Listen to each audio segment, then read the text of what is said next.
Warm welcome to all my viewers once again to my channel 50 Shelves of Grey Matter, where I take you through my book collection shelf by shelf.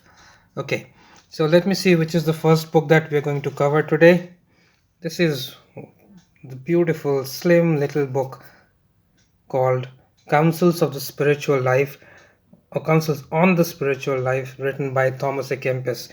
Thomas A. Kempis, as you all know, is a great Christian mystic. I mean, was a great Christian mystic, is a great Christian mystic of all times. Um, his book, The Imitation of Christ, from which this is an extract. It's a very slim volume. His book's Imitation of Christ is perhaps the one of perhaps Bible is the only book that exceeds it in sales in Christian literature. The best-selling book after Bible is Imitation of the Christ by Thomas A. Kempis. Kempis is a well-known spiritual thinker of the 15th century. Now, this is a very slim book. It's hardly 50-60 pages. It comes under this Penguin 60s classics title, in which they bring out little books which are extracts from well-known books. Now, I've read this. It's a book full of Christian mysticism, and it's not really a book to be read. You can read it in an hour. It's a book which has to be, as Francis Bacon said, digested and meditated upon. Uh, a classic of Christian mysticism, something that I'm greatly interested in. So here goes the first book today onto my shelf.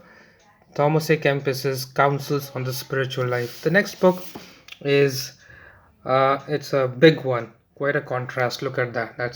This is a book of 400 pages almost, and this name of the book is Inspiration and Effort. I've read this book in its entirety. You can see it. I've done so many uh, highlighting and all those things. Now, this practice, as I've told you in my previous episodes, is something that I regret a lot now, because I am unable to read with the same flow the sentences that have been highlighted, which kind of breaks the entire tempo of reading. So I can only read now parts of the book that uh, are not highlighted. Now I regret this. I all those listeners, viewers who have this habit of highlighting. I don't know how far it helps you. I used to highlight it simply because I found it very difficult to remember things, and I thought that it will aid my memorizing, because I read voluminously. I read, you've seen my previous episodes how many books I read. So that but instead of helping me to memorize, somehow highlighting kind of completely deletes whatever I have read, and I can't recall a thing. And when I go back to it to read it, even that doesn't help much. So it was a bad strategy. But anyway, talking about the book, Amal Kiran, who is the author of the book, is one of, uh, in my view, one of the greatest writers in English language. Is not known at all. Okay. He passed away in 2010 at the ripe age of 106. While he was alive, he was the only author oldest of the living authors. Now, this is a book on philosophy of poetry. He's a great poet also, apart from being writing on Sri Aurobindo's philosophy. This book is an assessment, a critical assessment of uh, well-known poets like Wordsworth, Shelley, Swinburne, Houseman, as well as Sri Aurobindo, and a lot of very less known poets like Harindranath Chatterjee, uh, uh, Joyce Chadwick, and these neglected. Look at this chapter. neglected English poets. So, but what is interesting is not poetry, because I really am not the right person to judge the poetic merits. What I like is his prose. This prose is so unearthly and so different from anything I have read. There's a unique stamp of Amal Kiran on all that he writes, and I love his prose. I mean, for example, I'll show you one particular chapter. It's called Love and Death. Um, this is a poem of his. Now, I read the poem, didn't understand much of it, but this there's a letter that he wrote. Amal Kiran wrote to a critic of his. Now that letter is so interesting and so beautifully written, explaining the poem and trying to, bring out its beauty. That uh, I mean, his prose is more poetic than his poetry. That's how I feel. So I wish I had all his books. I have a couple more books by Amal Kiran. Um, in fact, I have four of his books, but he has written more than 40 books, and I want to have all his works, especially those on literature, because he's written on a variety of things. Sri Aurobindo's philosophy, of course, he was a disciple of Sri Aurobindo, but he's also written on science, on literature, on history. I want to have all of them. I'll cover his other works in some other episode, but it's a great work. Okay, let's see which is the other book. Augustine to Galileo, Science in Later Middle Ages and Early Modern Times, 13th to 17th century. Now, this book, a part of it I read some 2 or 3 years back. I haven't read this book at all. When I bought this book, I read the initial few chapters, which I found to be good. But I'm yet to read this book. It's a book on history of science, but there's also a lot of something on philosophy of science inside, which I am greatly interested in. It's a two-volume work, and this is the second volume. I don't have the first volume. So it's an interesting study on how science evolved, and I am especially interested in this because I feel that in the way science has evolved, we have the real understanding of the philosophy behind science. That's been my take on science. So I greatly love the way the theorization of natural phenomenon was done in the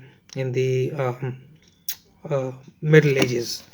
So that's another great work, Augustine to Galileo, uh, Science in the Middle Ages. Let's see what's the next work here. Okay, oh, this is a classic.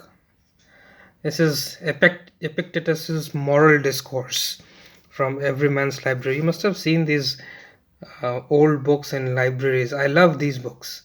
They have this feel of, you know, great scholarly feel about them.